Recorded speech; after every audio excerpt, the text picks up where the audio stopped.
Që një sistem arsimor të jetë i dashur për fëmijët, së pari ai duhet të plotësojë kushtet bazike siç janë ndriçimi dhe ngroja. Një të tillë e hasëm në Belsh, aty ku ka nisur përdorimi i paneleve fotovoltaike për prodhimin e energjisë. Edhe vetë fëmijët vinë me më shumë dëshirë në një shkollë të tillë. Klasat janë të ngrohta, janë plot dritë, korridoret gjithashtu, ambienti është bërë më i ngrohtë për gjithë fëmijët.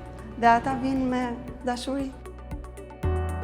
Kjo situatë është edhe më e ndjeshme nëse bëhet fjalë për një kopësht.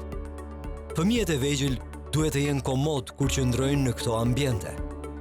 Më parë, institucioni ka hasur probleme të tilla. Më përpara kemi pas dhe kemi has shumë vështirësi në sistemin e ngrohjes, në ndriçim, ndërsa tani janë përmirësuar dhe siç e shikoni, jemi shumë ngrohtë brenda dhe ndriçimi është perfekt.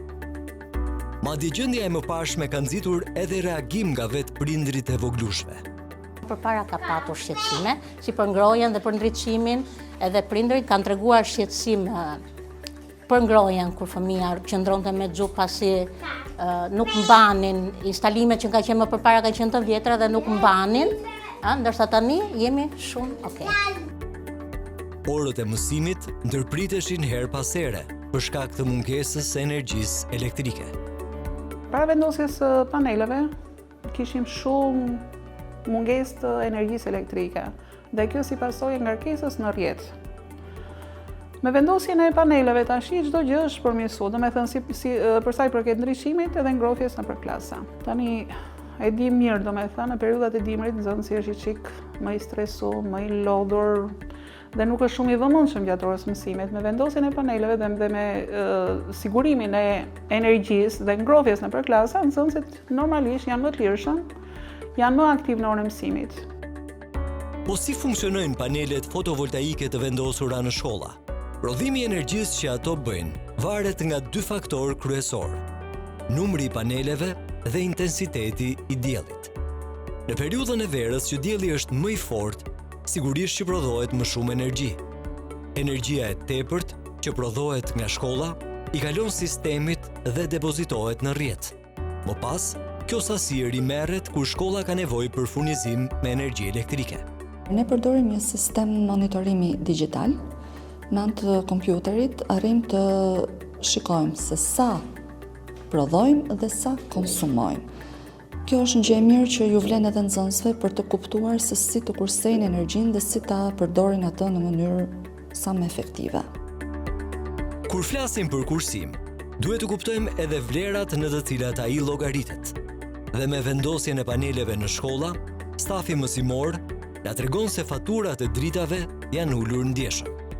Çdo kilovat që ne prodhojmë përkthehet në kilovat më pak për të paguar në faturat e energjisë.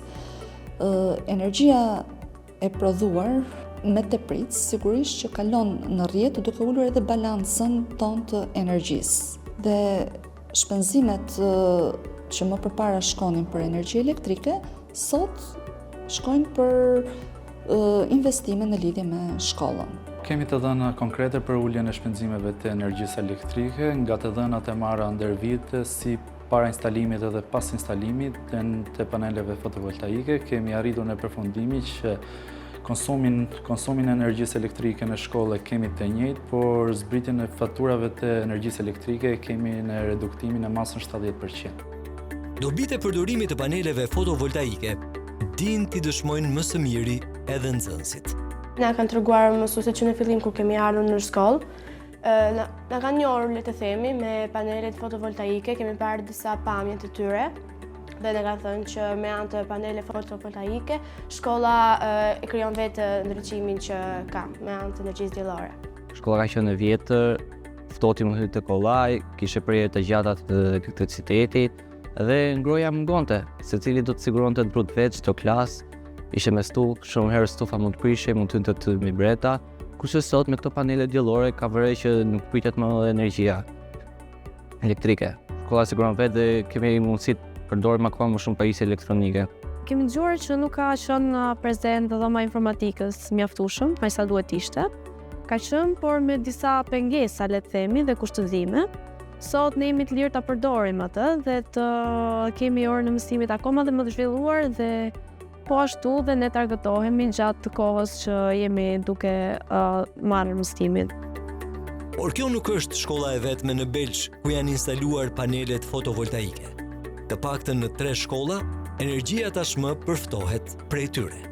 Bashkia përfiton drejt për drejt ulje të kostove të energjisë elektrike, pra ulje të ndjeshme të faturave të energjisë elektrike që bashkia paguan në fund të vitit, por gjithashtu rritet edhe roli i institucioneve publike në ruajtjen dhe mbajtjen pastër të mjedisit. Kursimet llogariten nga energjia e prodhuar nga panelet fotovoltaike, të cilat zëvendësohen me energjinë që nuk merret më në rrjetin elektrik.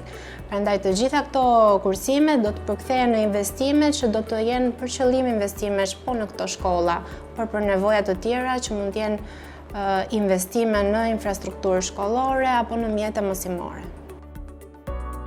Vendosja e paneleve nëpër shkolla është kthyer tashmë në një realitet të prekshëm në të gjithë vendin.